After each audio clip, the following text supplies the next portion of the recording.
If you are as terminally online as I am, in either atheist, Christian, pagan, New Age, or pop history circles, then you've likely heard the following claim, or something similar. Christmas is actually a hodgepodge of pagan holidays that Christians stole and or appropriated, and something that means it's invalid. I'm here today to tell you how and why that's not only wrong, but it's rude to the truth of the matter.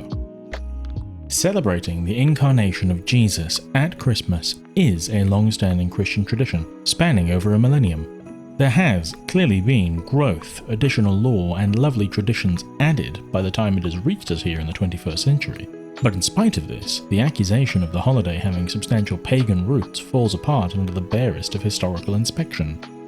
When we place these claims of pagan origin against the history books, they get squashed. Let's go through some together. The claim.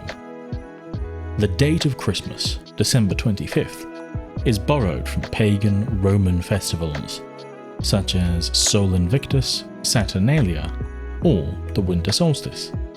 The reality.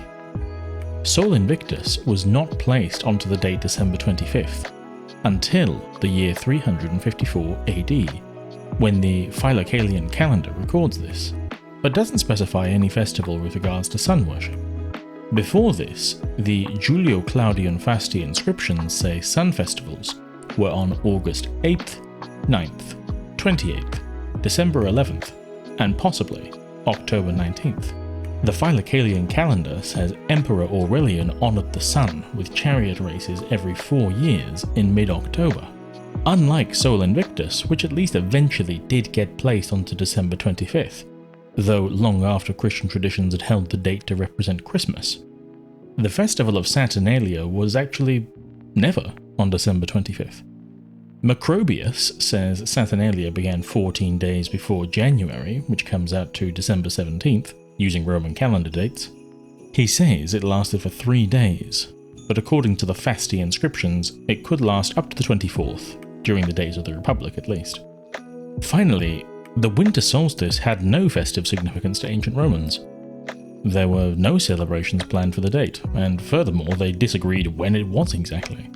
The Julian calendar listed as being on the 25th, but Pliny the Elder says 26th and Columella says the 23rd. When Constantine decreed Christmas to be celebrated on December 25th, in the year 336 AD, this was an official acknowledgement of the already existing tradition of celebrating Christmas on this day, with sources dating back as early as 200 AD, showing the celebration of the Incarnation on December 25th by early Christians.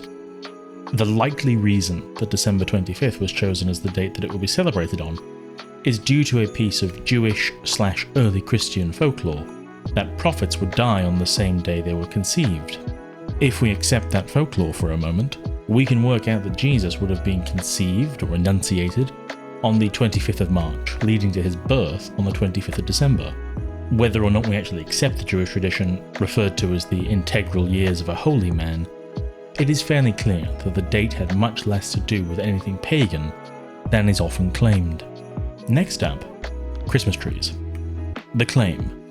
Christmas trees are druidic or pagan in their nature, with ancient pagans bringing pine trees into their home to ward off evil spirits, and Christians merely appropriated this practice. The reality. The very earliest reference that we can find of anything resembling the practice of a Christmas tree dates back to the 1500s in Alsace in Europe. Almost no early pagans thought that pine trees were in any way sacred, nor were they overly associated with the winter period or the 25th of December in any way. Germanic tribes did believe that oaks in their forest were sacred. Maximus of Tyre said, "The Celts indeed worship Zeus, but they honour him in the form of a lofty oak." On to mistletoe. The claim. Mistletoe served a similar role to pagans as Christmas trees did, bringing charms or good fortune or warding to keep people and households safe. The reality? Mistletoe does not find its roots in paganism. The first that we hear of using mistletoe as anything to do with the festive period are in Robert Herrick's Hesperides poetry collection from 892 to 980. William Coles goes on to mention it as a decoration in The Art of Simpling in the 1600s. And the act of kissing underneath the mistletoe didn't exist until the 18th century, starting in Britain. Nothing to do with pagans. The claim: Santa Claus, or Father Christmas, is an old pagan deity or piece of pagan folklore. The reality? Well, let's break this down between the identities of Father Christmas and Santa Claus, as even though they are used fairly interchangeably now, they can be traced back to two very distinct sources. Santa Claus can be traced back to Dutch immigrants in New York in the early 19th century. His name comes from the Dutch Sinterklaas, which is simply their way of saying Saint Nicholas. The saint's feast day was the 6th of December, and around this time it was moved to the 25th to coincide with Christmas. Newspapers promoted this Santa and encouraged people to give gifts on Christmas instead of New Year's, as was the tradition before this.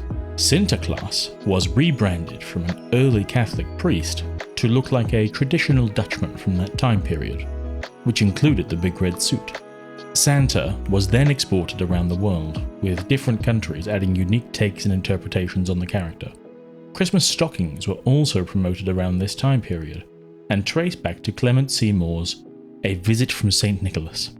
In 1927, a Finnish radio broadcaster, Markus Rautio, morphed the old pagan deity, Joulupukki, into a Santa figure, meaning the only interaction Santa's origins have with a pagan deity is a radio broadcaster altering a long-dead idea of a deity into Santa's image on his show.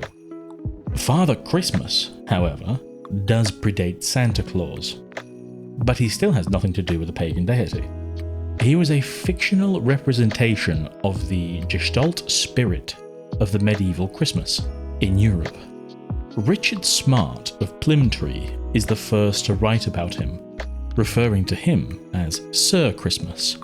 His whole reason for existing, narratively, was to announce the birth of Christ to the world, a completely invented character, long after the Christmas tradition was established. Furthermore, going right the way back to the date of Christmas, which is probably the most commonly used gripe in those aforementioned circles, I already briefly covered Tertullian's explanation on the holy people dying on the day they were conceived, as a potential reason for early Christians choosing December 25th.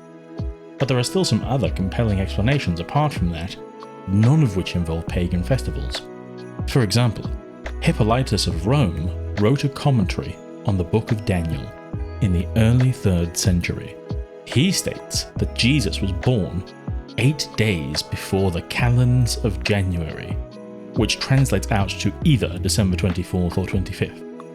Sextus Julius Africanus is the historian with the earliest claim to the origin of the Christmas date, with this particular writing being dated to the early 2nd century. In his writing, titled Chronographiae, which was an early Christian work that attempted to collate all of world history, from creation right up to his day, he based his calculations on readings from Luke and Matthew's Gospels, concluding that Jesus was conceived on March 25th, and then merely counted forward 9 months to give us December 25th. Augustine, in the 4th century, attests to the ongoing tradition of Jesus' birth being on the 25th of December. While his writings are an acknowledgement of an existing tradition, and not a claim for having created or founding it, he did write, "For he, Jesus, is believed to have been conceived on the 25th of March, upon which day he also suffered. So the womb of the Virgin in which he was conceived, where no one of mortals was begotten, corresponded to the new grave in which he was buried, wherein was never man laid, neither before him nor since." Many of these sources keep pointing us to that March 25th conception date, either through traditional teachings informing the writer, such as with Africanus, or with the integral years folklore guiding the writers. What doesn't exist, however, is any historical claim that this celebration is in any way an amalgam, copy, theft, or adaptation of an existing pagan practice. No matter how you observe Christmas, No matter if it's at massive gatherings or quiet, dignified vigils, whether or not you pile gifts high for your loved ones, or prefer to strip all of them back, I would like to remind you that God so loved you and I, no matter the crimes that we have committed against him, that he sent his one and only true-born Son, the firstborn of all creation, to suffer and die for our recovery and atonement, and so that he may proclaim victory over sin and death once and evermore. Thank you so much for watching, dear viewer. Merry Christmas, and may God bless you.